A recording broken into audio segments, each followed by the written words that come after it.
मैं इस साल 3 दफा स्कर्दू आया हूँ, ये मेरा तीसरा चक्कर है और मेरे हिसाब से स्कर्दू आने के लिए सबसे बेस्ट टाइम है।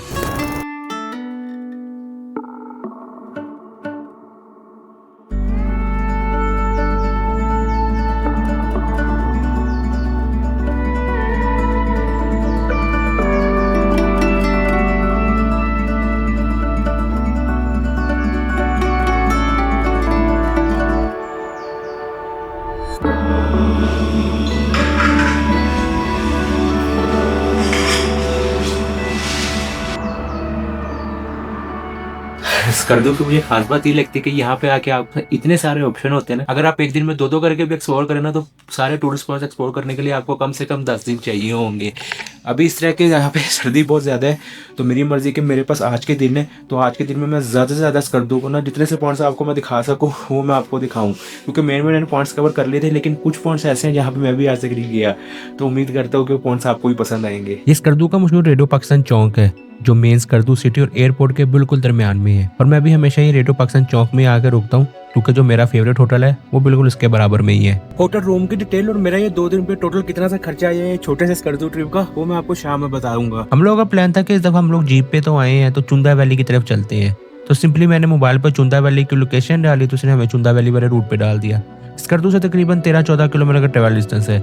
पहले 10 किलोमीटर रोड ठीक है, लेकिन जैसे CMH हॉस्पिटल से आप चुंदा वैली की तरफ मुड़ते हैं तो फिर ये चुंदा वैली का रास्ता आपको बताता है कि टूरिस्ट यहाँ पे क्यों नहीं जाते।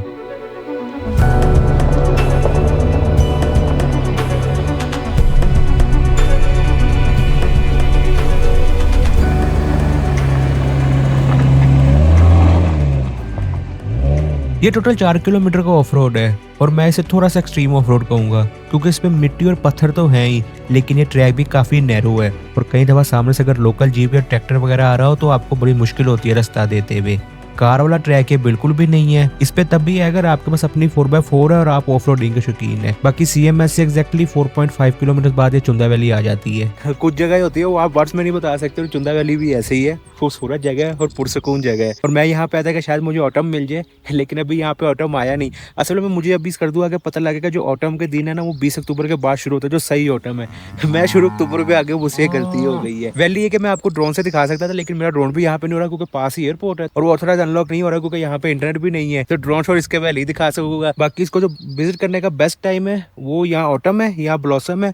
गर्मियों में भी आप आ सकते हैं ना, जून जुलाई में, उससे क्या है कि शायद दोपहर में आपको थोड़ी सी यहाँ पे गर्मी मिले, लेकिन ये वैली आपको सारी ग्रीनरी भी यहाँ पे नजर आएगी। अभी तो ग्रीनरी जो है वो खत्म हो गई है। ब्लॉसम में आपको पिंक पिंक दरख्त नजर आएंगे, और अगर अभी जैसे 20 अक्टूबर का ऑटम शुरू हो जाए तो फिर ये जितने भी ग्रीन रखते हैं ये सारे जो है ये येलो और ऑरेंज हो जाएंगे। बाकी अब मैं जो आपको अगले पॉइंट दिखाऊंगा वो मैंने तो ऑलरेडी देखे हुए हैं, लेकिन अगर आप स्कर्दू पहली दफा आते हैं तो इनमें से कोई भी पॉइंट मिस करने वाला नहीं।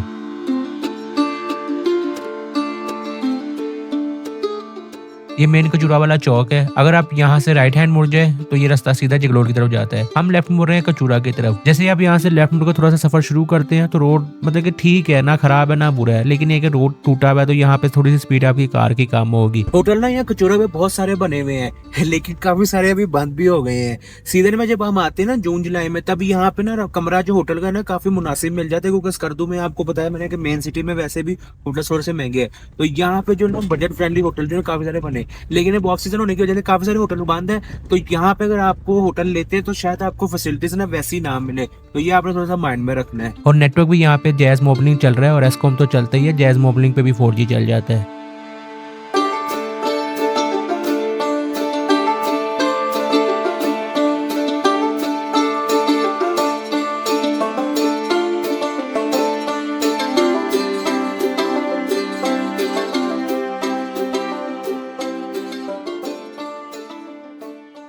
ये शिंगड़ा रिजॉर्ट के अंदर जाने के लिए ना आपको 1000 रुपया देना पड़ता है, मतलब कि एंट्री फीस जो है ना वो 1000 रुपये रखी हुई है। शिंगड़ा रिजॉर्ट से थोड़ा सा आगे आए ना तो कचूरा जाते हुए रास्ते में एक व्यू पॉइंट आता है, तो मैंने यहीं खड़े होकर ड्रोन उड़ा के तो आपको ये सारा दिखा दिया है। बाकी आपने अगर अंदर जाना हो तो आप जा सकते हैं। ये शिंगरीला रिजॉर्ट में आपके पास नाइट स्टे का ऑप्शन भी है, और यहाँ पे नाइट स्टे जो है वो छोटा सा रूम शुरू 30-35-40 हज़ार से है, तो ये माइंड में रखेगा। बाकी ये शिंगरीला से थोड़ा सा सफर जैसे आगे करो तो फिर कचूरा की तरफ आपने जाना होता है, अपर कचूरा लेक की तरफ, लेकिन उससे पहले एक रास्ता जो है इस तरह लेफ्ट हैंड पे मुड़ रहा होता है, और ये इस एरिया की सबसे खूबसूरत जगह को जाता है। इस जगह का नाम सोक वैली है। पहले यहाँ पे कार्स नहीं जाती थी, रास्ता काफी खराब था, लेकिन अब ये कि ये रास्ता सीपैक में आ गया है, जिस वजह से ये सोक वैली का जो रास्ता है ना काफी बेहतर कर दिया। मतलब अब आप अपनी कार को आहिस्ता आहिस्ता लेके जा सकते हैं, वो बड़े बड़े पत्थर जो थे वो हटा दिए हैं। बाकी अगर आप इस साइड पे आएंगे तो ये सोक वैली लाजमी अपनी लिस्ट में ऐड रखिएगा, आपको मजा आएगा यहाँ पे आके।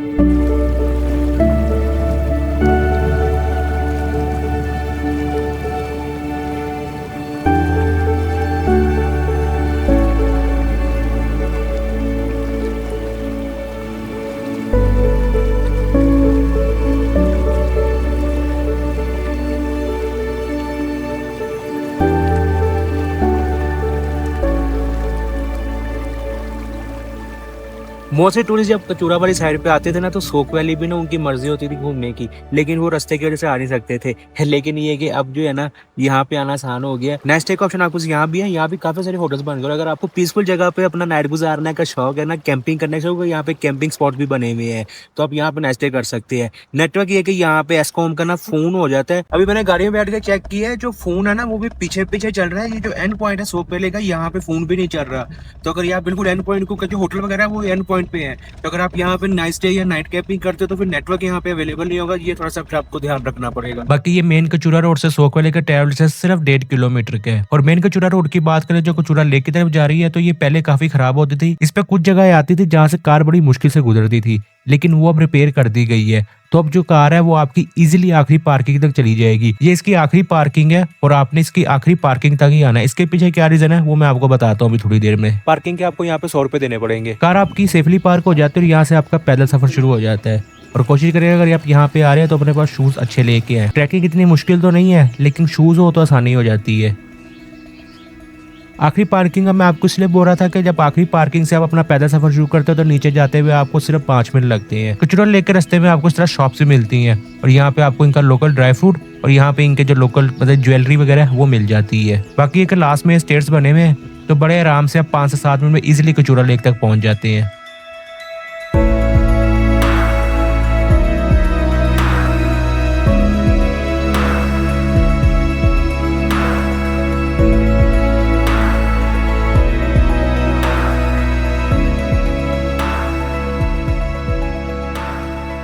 फ्लड के साथ ना इस लेक में भी आए हैं। पहले हम वहां से जाके ना इस बोट्स में बैठते थे, लेकिन अब यहाँ तक इस तरह पानी आया है। भाई ये मेरे पीछे वो जगह है, ये कुर्सियां लगी और पानी इतना ऊपर यहाँ तक आ गया है। बाकी स्पीड बोट आज भी चल रही है और रेट तो भी ये 5000 बता रहे हैं, मुझे देख के बता रहे होंगे, लेकिन आप इनसे बार्गेनिंग करेंगे तो ऑफ सीजन ये 2-3 हजार रुपये में ना स्पीड बोट में बिठा लेती है और 4 से 5 बंदे बैठ जाते हैं।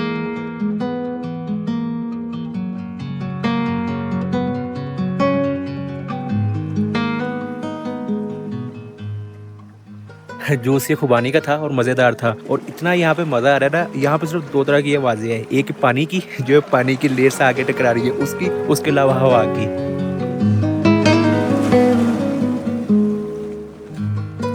ये मेरी जैकेट का जो सिर्फ वेट है ना, ये तकरीबन 1 साल के बच्चे जितना होगा, क्योंकि ड्रोन, उसका कंट्रोलर, मोबाइल और छोटे 2 कैमरे वो सारे जैकेट की अंदर बाहर वाली पॉकेट्स में रखे हुए हैं। और अभी जिससे मैं ये वीडियो बना रहा हूँ ये हाथ में है। ये सब इसलिए बता रहा हूँ और जैकेट उतार इसलिए ली है क्योंकि वापस जाते हुए ठीक ठाक जोर लगता है।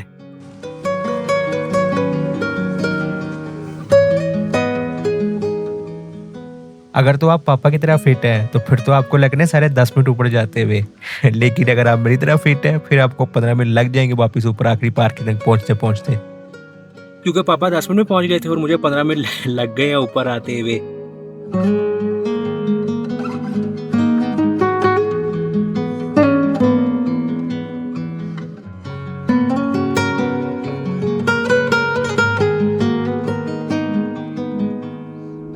ये लड़का आपको यहाँ पे एक्सप्लेन कर रहा है कि कैसे ये दोपहर में 2 घंटे सो गया था और अब इसको यहाँ स्कर्दू में 3 बज गए और कोई भी आज के दिन में और नई जगह एक्सप्लोर नहीं कर सकता। तो फिर हमने अपनी गाड़ी का रुख किया सरफरंगा डेजर्ट और ब्लाइंड लेक की तरफ। ये मेन स्कर्दू सिटी है और ये टाइम से बंद हो जाती है, मतलब सुबह अर्ली मॉर्निंग यहाँ पे शॉप्स खुल जाती है और शाम में तकरीबन मगरिब के बाद काफी सारी शॉप्स जो बंद हो जाती है। बाकी मेन स्कर्दू सिटी से रास्ता निकलता है शिगर की तरफ हमने जाना होता है और शिगर से पहले ये आता है सरफरंगा डेजर्ट। ये सरफरंगा डेजर्ट वर्ल्ड का हाईएस्ट कोल्ड डेजर्ट है। और आपको एक फन फैक्ट बताता हूँ कि हम भी पहली दफा जो स्कर्दू आए थे वो इसी डेजर्ट के पीछे आए थे। और डेजर्ट के पीछे क्यों आए थे वो किसी और वीडियो में बताऊंगा, लेकिन एक अच्छी जगह अगर आप आते हैं तो आप यहाँ पे रुक सकते हैं, काफी सारी एक्टिविटीज भी है यहाँ पे। ये सरफरंगा डेजर्ट से आगे ब्लाइंड लेक और रास्ता जाता है लेकिन ब्लाइंड लेक के रास्ते की बात करें उससे पहले स्कर्दू के वेदर की बात कर ले तो वेदर बहुत ज़्यादा चेंज हो गया है।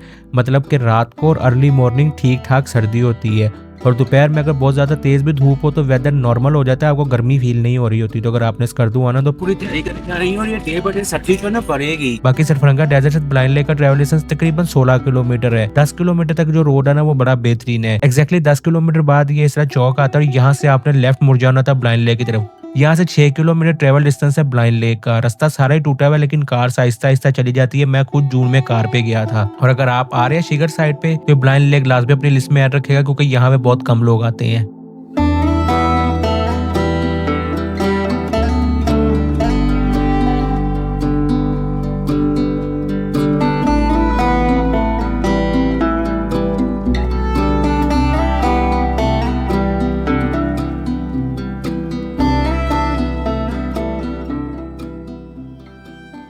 ये ब्लाइंड लेक की सबसे अच्छी बात ये है कि यहाँ पे ना आपके पास कैंपिंग का ऑप्शन भी है और यहाँ पे कैंपिंग की अच्छी बात ये है कि यहाँ पे वॉशरूम्स वगैरह बने हुए हैं। तो यहाँ मोस्टली जो कैंपिंग पे शो बनता है ना वो वॉशरूम्स का बनता है, लेकिन यहाँ पे वॉशरूम्स बने हुए, आप अपना टेंट लगा के यहाँ पे बारबेक्यू वगैरह कैंपिंग कर सकते हैं। कैंपिंग के ये कि आपको थोड़ा बहुत यहाँ पे चार्जेस देने पड़ेंगे, उसका आप अपने माइंड में रखेगा। और अगर आजकल आके कैंपिंग करते तो सर्दी बहुत हो गई यहाँ पे, उसकी भी तैयारी करके आनी है। यहाँ पे अंदर जाने का टिकट भी रखा है, 200 रुपीज़ का टिकट है।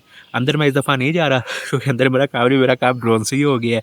बाकी ये कि मुझे ये जगह बहुत खूबसूरत लगती है। आपको सच्ची बात बताओ तो हम लोग यहाँ पे आए चाय पीने थे। चाय तो सिर्फ मैंने भी, पापा ने तो काव्या के साथ अपना क्रीम रोल खाया है। इस चीज़ का भी आपने ध्यान रखना है। अक्सर हम लोग अच्छी जगह पे कैंपिंग कर लेते हैं लेकिन कूड़े का हम लोग ध्यान ही नहीं करते हैं। इतनी खूबसूरत जगह ही होती है और वहाँ पे कचरा फेंका हुआ होता है। तो कोशिश क्या करें कि अगर कहीं जगह पे कचरा किसी को फेंकते देखें तो उसको भी मना करें और ख़ुद भी कोशिश करें कि कहीं भी रैपर ना फेंकें या कहीं भी कचरा ना करें।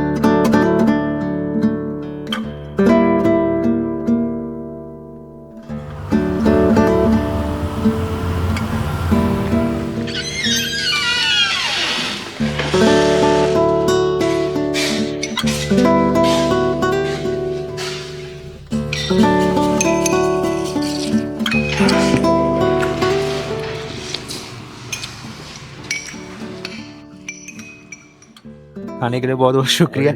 इंशाल्लाह सर्दियों में मुलाकात होगी। अगर सुबह आप ना जागरूक हुए इंशाल्लाह मैं अगर ज़रूर जाऊँगा। अर्ली मॉर्निंग निकल लें। ठीक है। मैंने आज के दिन आपको 2 लेक्स दिखा दी और तकरीबन 3 वैलीज का जिक्र हो गया इस वीडियो में। कर दूंगी यही बात अच्छी जो मैंने आपको सुबह बताई थी कि इतने पॉइंट्स है कि समझ ही जाता है कि कौन कौन से एक्सप्लोर किए जाए। बाकी अगर आपने पिछली वीडियो देखी तो आपको पता होगा पेट्रोल मेरा कितना सा लगा था। तो फैसलाबाद से लेके अभी यहाँ तक टोटल जो मेरा तेल लगा, जो आज सारा मैं घुमा फिरा हूँ, वो तकरीबन अब मिला के 30,000 रुपये का हो गया पेट्रोल। और जो मेरा अपना खाने पीने का और जो खर्चा बना है फैसलाबाद से यहाँ तक 2 दिन का, उसमें ये होटल के नाइट स्टे वगैरह जो है वो तकरीबन 20,000। तो अभी तक मेरा 50,000 लग गया है। और सुबह देखूंगा उठ के कि मैंने वापसी जाना है। अगर तो मैं वापसी जाता हूँ तो मुझे ट्रिप पड़ेगा तकरीबन 80,000 का, लेकिन मैं वापसी नहीं जाऊंगा। मेरी मर्जी है कि एक और जगह जाने की। बाकी स्कर्दू के आपने पॉइंट्स तो देख लिए, लेकिन आपने अपनी कार पे स्कर्दू पे तो आना है। और अगर इसकी रोड कंडीशन का नहीं पता और आना भी नारायण बाबू से वाला रास्ते से और बिल्कुल आइडिया नहीं कि फ्लड के बाद स्कर्दू रोड की कंडीशन कैसी, कार पे आना सेफ है या नहीं, तो मैं रिकमेंड करूंगा कि ये वाली वीडियो लाजमी देखेगा।